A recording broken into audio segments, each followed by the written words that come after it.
Ги следите вестите на Канал 8. Добар ден. Амбасадорот на Република Италија во Република Македонија Ернесто Масимино Белели во посета на Кочани.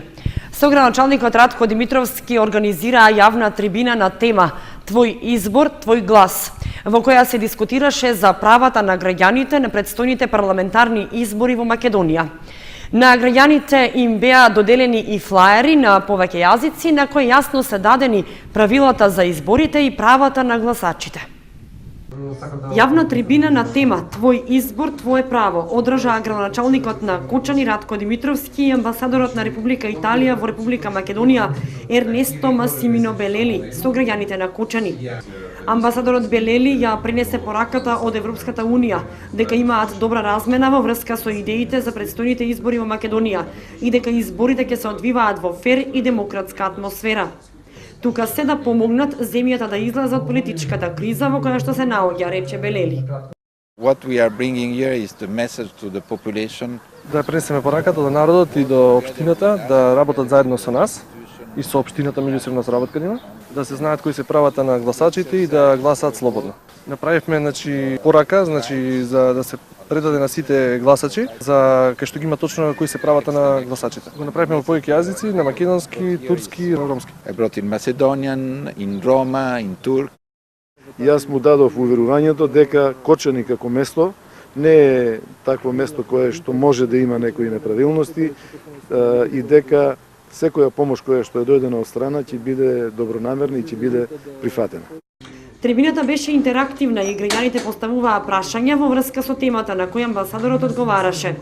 Присуството на граѓаните со право на глас е од заемна корист и е со цел да се спроведат избори согласно европските стандарди. Италија со своји експерти може да помогне во делот на зголемување на производството на оризот во Кочани. Беше разговарано на средбата помеѓу амбасадорот на Република Италија во Република Македонија Ернесто Белели и градоначалникот Димитровски.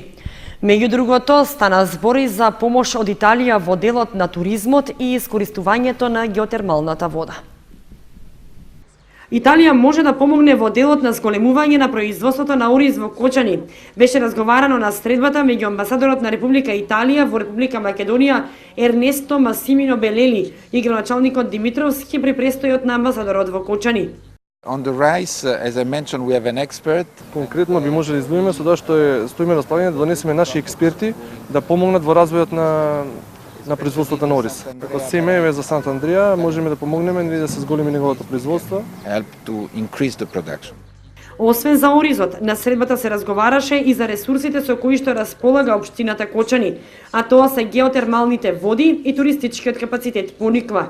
Во секторот на оризот и туризмот се договорија дека Република Италија ќе се заложи општина Кочани да оствари контакти со директни потенцијални соработници кои што заеднички би настапиле во решавањето на проблемите.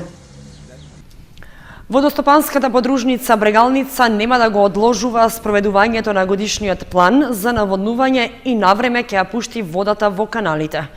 Поради тоа упати повик до земјоделците да ги подготват нивите за претстојната сеидба, но и да си ги подмират обврските за воден надомест за минатата година. Во првата половина на април ќе биде пуштена водата во каналите и вадите што потпаѓаат под хидросистемот Брегалница. Тоа значи дека ќе нема отстапки од донесениот годишен план за наводнување за претстојната сезона, односно ќе се исполнат ветувањата дека годинава земјоделците навреме ќе добијат вода.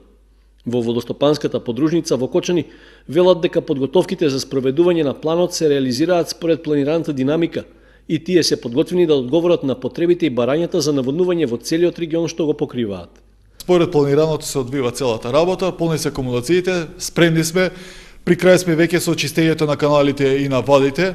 Ги искористуваме максимално секој можен час, секој можен сончев час, така да при крај тоа и се надевам дека нема да имаме никакви проблеми и од наша страна и од земјоделците, повторувам и апелирам, нема да има одложување на сезонова, вода пуштаме, затоа само ве молам сите водокорисници да побрзате со припрема на вашите површини. Новина за земјоделците е што за да добијат вода за наводнување за своите површини, ќе морат да склучат договор со водостопанското претпријатие. Поради тоа, од подружницата Брегалница пред 10 дена доставија и писмено известување, со кое ги информираат водокорисниците за ваквата потреба. да дојдат во водостопанството во Кочани, да склучат нови договори за сезоната 2016 година, а воедно би апелирал колку да се погрижат и во делот на заостанати долгови, да можеме да бидеме и ние воедно спремни за следната сезона. Нашите очекувања се дека најмалку би биле околу 20.000 договори. Не очекува обемна работа и се надеваме дека ќе се погрижиме сето тоа да помине во најдобар ред. Со годишниот план што го изготви водостопанската подружница во Кочани, предвидено е во регионот на хидросистемот Брегалница оваа сезона да се наводнуваат околу 9000 хектари, од кои најмногу, односно 4900 хектари под орис, а останатите под други земјоделски култури. Најголеми површини под орис ќе се наводнуваат во аторот на Оризари и Кочани, по околу 400 хектари, а нешто помалку од ова има во катастарските општини Облешево, Спанчево, Соколарци и другите. Во Кочани се одржува 5-дневна школа за иновации и предприемништво како дел од активностите на бизнис центарот за поддршка и консултативни услуги за малите и средни предпријатија во Источниот плански регион. Носител на активноста е Центарот за развој на регионот, а на школата учествуваат 30 на млади лица од сите 11 општини. 30 на млади лица од општините од Источниот плански регион се учесници на 5-дневната школа за иновации и предприемништво, чиј домаќин е Кочани, а што ја организира Центарот за развој на Источниот плански регион преку својот бизнис центар за поддршка на малите и средни предпријатија. Намерата на школата е да се поттикне и поддржи потенцијалот на младите, амбициозни и талентирани луѓе да ги надградат и усовршат своите вештини и да ги развијат креативните и предприемачки способности. Целата обука се одвива во 3 нивоа, при што првото е разработка, оформување и развој на идеите од иновативен аспект и разгледување на можностите тие да успеат на пазарот. Второто ниво е проценка на тие идеи и менторирање, односно водење да подобро се разработат со цел да мобилизираат средства за своите идеи, и тоа било да се од програмите на владата за самовработување или фондот за иновации, како и од програмите од Европска унија. И третото ниво да се поддржат оние што сакаат да почнат свој бизнис или да ги реализираат своите идеи согласно потенцијалот на Источен плански регион. Школата во Кочани е втора поред, а минатата недела иста таква се одржа во Делчево и искуствата од неа се позитивни. Крајниот ефект од обуката е што се покажало од и кај младите од регионот навистина постои потенцијал за иновативност и предприемништво. Беа разработени околу 20 бизнес идеи, 10 навистина иновативни, од кои што 5 со сигурност се работи за сосема нов и иновативен производ. Прашање само дали нивните предлагачи ќе сакаат да ги поминат сите чекори со цел да ја спроведат таа идеја и да ја направат одржлива на пазарот. Значи првиот дел од групата покажа дека навистина намерата дека постои таков потенцијал во овој регион се покажа како точна. Останува сега согласно планираните чекори овие луѓе да бидат водени до крај да ги реализираат тие своји идеи. Школата за иновации и предприемништво е дел од проектот за формирање бизнис центар за поддршка на мали и средни предпријатија во Источниот плански регион. Предавачи на обуките се успешни предприемачи, консултанти и експерти од Gestalt Solutions од Штип и ЗБК Креација и Sea Communication од Скопје. Поддршка даваат Министерството за локална самоуправа и Програмата за развој на Обединетите нации UNDP.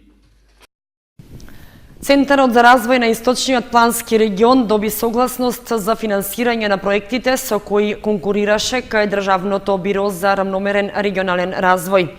3 од одобрените проекти се инфраструктурни и се однесуваат на општините Штип и Карвинци, а еден е во делот на зачувувањето на животната средина и индиректно е поврзан со интересите на граѓаните од општините во Кочанската котлина.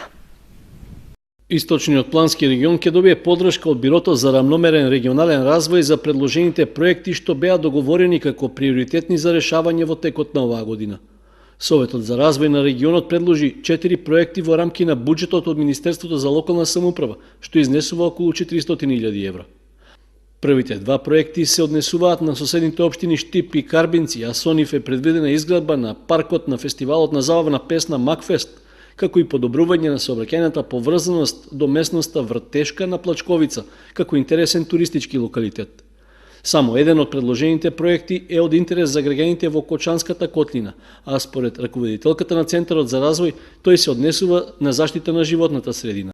Третиот проект е проект за изработка на техничка документација за прочистителна станица на влезот на Калиманско езеро и имаше уште еден четврти проект беше за техничка документација за трите куќи во Ново село. Овие три куќи доктор Жан Митрев ги подари на општина Штип и во тој дел треба да изработиме техничка документација, а во иднина да се обезбедат средства за нивна реконструкција и адаптација, каде што би биле сместени одредени дипломатски представништва. Сите проекти се прифатени, меѓутоа имајте во предвид дека првите два проекта одат директно, а останатите проекти во колку обезбедиме заштедени средства преку електронските аукции. Според Здравева се работи за добри инфраструктурни проекти што бараат многу пари, а вообичаено изработката на техничката документација за нив добива финансиска поддршка од Бирото за регионален развој. Во изминатите години на овој начин беа реализирани проектот за завршување на патот Пантелеј-Рајчани со поврзување со Турско Рудари, како и проектот за реконструкција на старата турска бања во Виница во мултикултурен центар.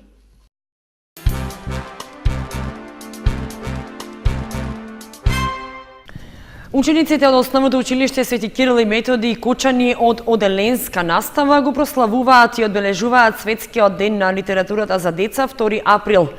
Денот на раѓањето на познатиот светски писател на сказни за деца Ханс Кристијан Андерсен. Активностите започнаа со изразно читање на сказни од Андерсен пред првачињата од училиштето. Читањето беше изведено од страна на учениците од 3-то, 4-то и 5-то оделение, придружено со соодветни костими и илустрации изработени од учениците. Во Основното училиште Свети Кирил и Методи веќе 4-та година се реализира проектот Со читање до лидерство под покровителство на фондацијата Чекор по Чекор. Во склоп на овој проект, во училиштето е создадена професионална заедница за учење за наставниците од оделенска настава, чија цел е нејзините членови да работат на индивидуални проекти кои ги идентификувале како важни во својата наставна работа од областа на мајчин јазик и математика. Членовите на професионалната заедница редовно се состануваат и споделуваат позитивни наставни практики. Дел од наставниците работат на проекти од мајчин јазик и токму тие заеднички го одбележуваат и прославуваат Денот на литературата за деца преку реализирање на повеќе настани. Целта на славењето на овој празник е и да го чествуваме делото на Ханс Кристијан Андерсен, кој е еден од најпознатите светски писатели за деца, а исто така со ова се поттикнува и се мотивираат учениците да читаат, се запознаваат со убавиот пишан збор, се мотивираат да читаат повеќе, затоа што знаеме дека книгата е еден непресушен извор на многу богатства кои учениците треба да ги соберат во текот на образованието.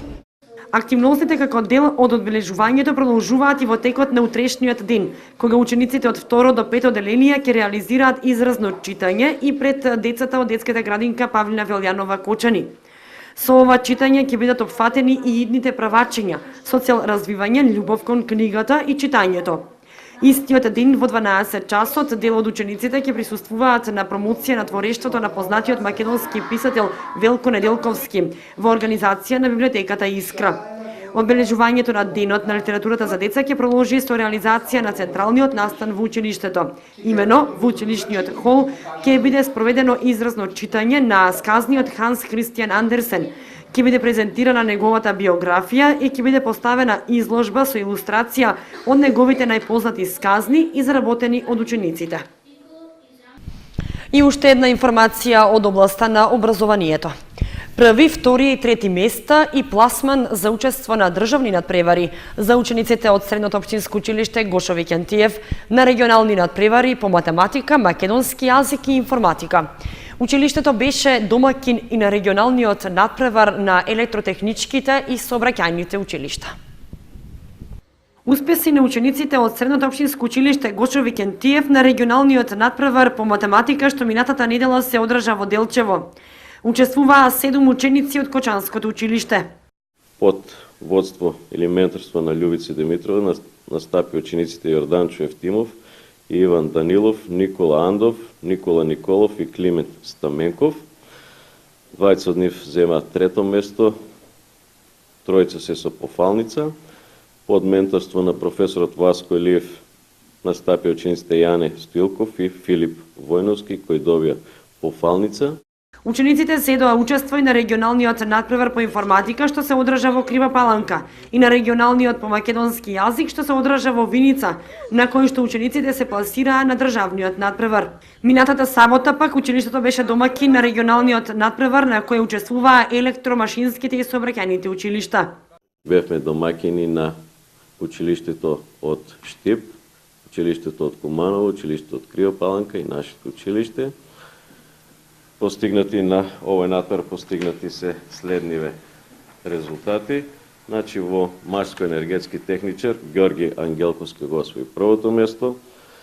Во машин техничар за компјутерско управување ученикот Бојан Танасовски го освои првото место.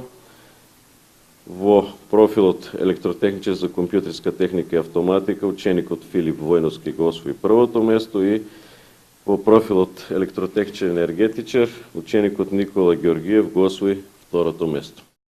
Учениците се подготвуваат за регионалниот надпревар по англиски јазик, како и за државните надпревари што ќе се одржат на почетокот на мај во Струмица. Објавен е јавен повик за давање под концесија на дивечот во ловиштата во Македонија. Според огласот се работи за прибирање интерес од ловните здруженија и други правни лица за 5 ловни реони во општините Кочани, Делчево и Струга. Министерството за земјоделство, шумарство и водостопанство објави јавен повик со кој под концесија го нуди дивечот во неколку ловни региони во државата. Според огласот, објавен на веб страницата на Министерството, концесиите на дивечот се доделуваат од 10 до 20 години во зависност од тоа дали се работи за ситен или за крупен дивеч. При тоа со огласот се опфатени ловните реони во општините Кочани, Делчево и Струга. Право на учество на јавниот повик имаат домашни и странски правни лица кои ќе ги исполнат условите во тендерската документација. Изборот за најповолна понуда ќе се изврши електронски, а почетната цена ќе биде највисокиот понуден износ по јавното отворање на понудите. Рокот за поднесување понуди е најдоцна до 25 април годинава, а заинтересираните можат да се пријават за едно или за повеќе ловишта. За најповолен понудувач се смета учесникот со највисока цена што е дадена за концесијата за дивечот во ловиштето. Обврска на корисникот кој што ќе ја добие концесијата е да инвестира во ловиштето и во животните и исто така да формира своја ловочуварска служба.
Со прогнозата за времето ги завршуваме вестите на Канал 8. Ви благодариме што бевте со нас. Имајте убава вечер. Довидување.